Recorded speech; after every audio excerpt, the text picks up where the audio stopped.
And we're back with another morning vibe check, except it's not the morning, it's night, so we're going to call it a nightcap.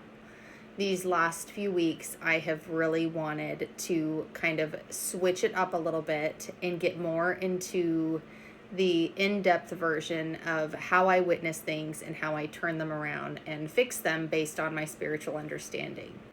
And when we are processing our personal growth, there is an inner working that happens, but the outer environment we live in starts to kind of show you, hey, here's the direction you're going, and we are going to kind of show you why you can't get there. As you start to walk towards that dream, it starts to highlight a lot of the things that have caused you to not just automatically be there. But I was so aware of the process. I had been going through this personal development, spiritual awakening, if you want to call it that, coming to Jesus party, whatever you want to call it. There was this process of growth, this reawakening, kind of from a bird's eye perspective of what I was going through, what I was witnessing, and kind of take it from a logical perspective of why it was happening and see it instead of projection, but see it as accountability and what I needed to do to change. And so I become very familiar with the fact that, like, when my whole world seems like it's just completely bonkers, I'm very aware that it's because I'm about to move up. So that level of awareness, even though it's there though, is extremely difficult. It's literally showing you all of the things that are very difficult to work through. So if it's not difficult, I would say that you're not leveling up, because all the universe is trying to do is try to highlight these things that you have issues with, that you need to figure out, that you need to fix. And if you're not willing to do that, then you're just going to go back to the comfort zone of where you were. It's the same reason why people cycle into the same toxic relationships, and you do the same things over and over. Because even though it's painful, it's comfortable. But what I wanted to talk about tonight was guilt. So the past month and a half, 3 months, has been even more so difficult for me because, again, I've declared that I want to move up, and I'm doing a lot of things business-wise, and I'm coming out here and I'm saying, hey, I'd love to be a teacher or coach of some sort, and I'm coming and putting myself out here looking like a damn crazy person on social media. I'm showing up consistently for myself because I'm demanding the life that I want. And I would say one of the biggest things throughout this entire last year, and honestly my whole life, is guilt. Guilt is definitely the instigator of wrong-minded thinking. So I'm obsessed with, A Course in Miracles. And there's a lot of reasons why I'm obsessed with it. This is not about A Course in Miracles, but what I love about this book and why I use it as the guiding light that grounds me in understanding is that the fundamental lesson in all of this book is that the experience that we're supposed to have here should be of peace, of joy, of just being in a bubble of abundance and just happy. And the reason that is because that's our original state of being. It's actually who we are. It talks about the separation, or sin, as this moment that we brought on thinking that we weren't good enough. And I could go into all of the different religions. I could go into Greek mythology. I can go into historical context of different books, and I could really mold this all together because, trust me, I've done it. But I'm not going to, simply because this is not what this one's about. But the one red flag that should let you know that you are separated from your true self is if you're not happy, if you're not living in a place where you feel good, where you have joy, where you have peace. And once that red flag, because you should be in that bird's eye view, watching your experiencing and be aware of how you're feeling and what's going on, and if you're feeling angry, if you're feeling this, and where's that coming from, instead of just reactive and just being involved in your environment. Actually, watching the involvement in the environment and just kind of overviewing what's happening. So, one of the things that I had been witnessing myself lately is that I was getting in a really bad way health wise. I was getting out of my routine. I was kind of being put against all of these different stressors that made me extremely unstable. I was pushing myself a lot. I was becoming a workaholic. I was putting myself under a lot of pressure.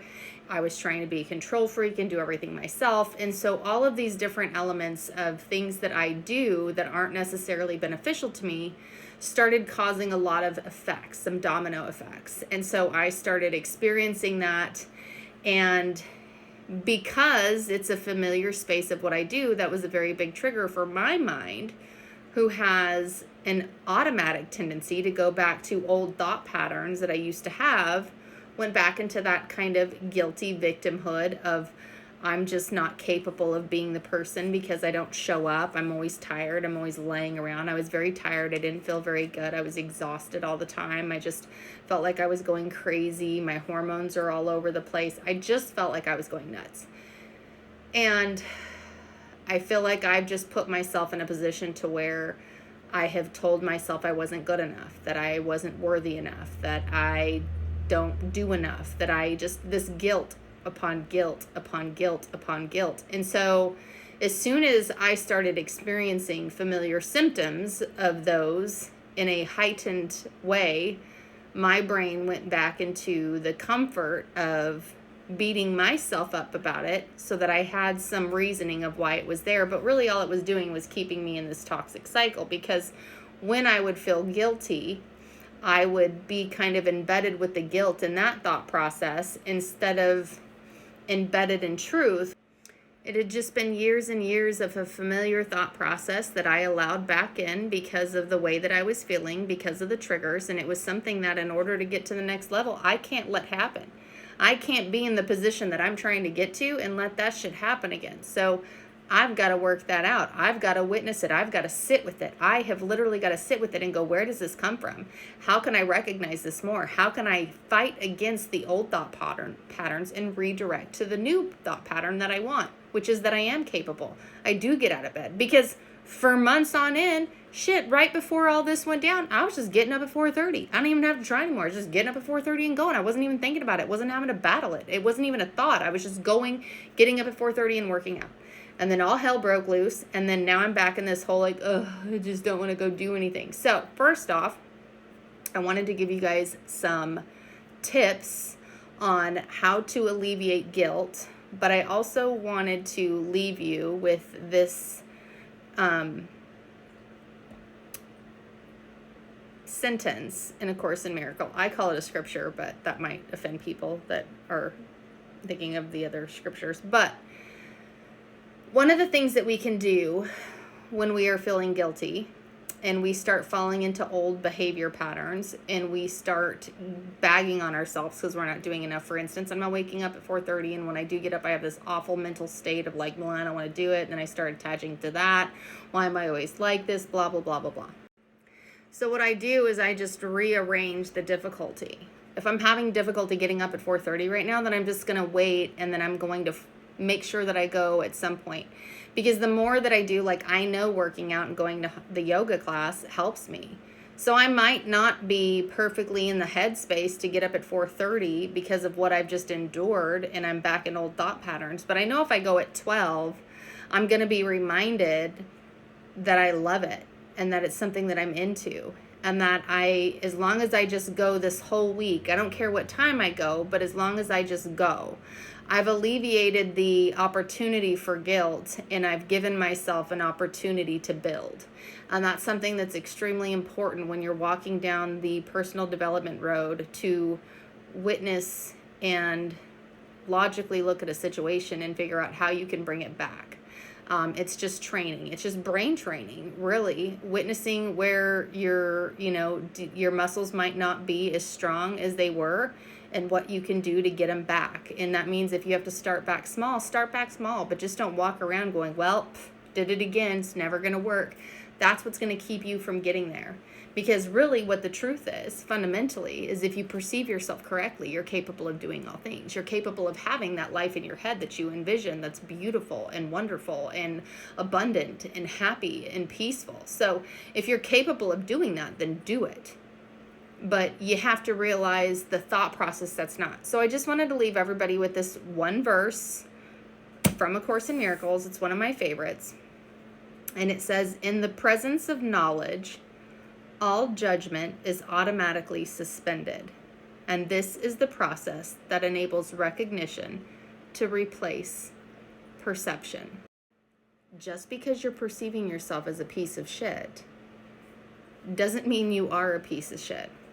Fundamentally, you're a wonderfully created soul that has the will of God on your heart, that thinks just like God would, yet you have fooled yourself to believe that you are capable of creating something outside of what you already are.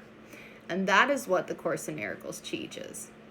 And so the more you gain the knowledge of who you are, the more you fundamentally attach yourself to the understanding of truth, which is letting Spirit in, the Holy Spirit, guides, whatever you want to call it, but letting that higher power in to allow you to differentiate when you're in that wrong-minded perception, when you're in that way of thinking that does not align with who you are, and for you to be able to stop in your tracks and go, not today, ho.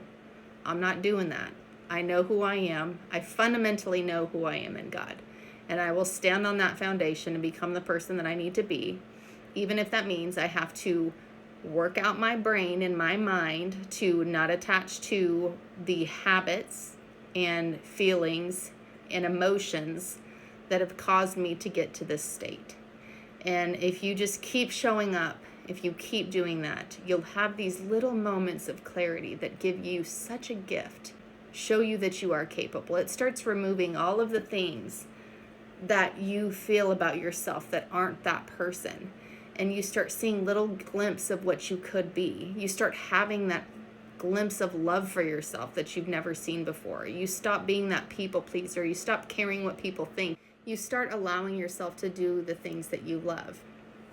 And I think the most beautiful part about it in its entirety is that the more that you do it, the more you want to share that with others. And in sharing that with others, you almost give it back to yourself even stronger. And then on top of that, you start seeing like other people in that same beautiful light. You no longer judge them for their reactions or their emotions or their anger or their things that they did to you that was bad, or that they weren't showing up for you the way that you needed them to show up. You start seeing them as just another version of you in their own experience that hasn't completely come to the awareness of how perfect they really are. So, anyways, I love you guys.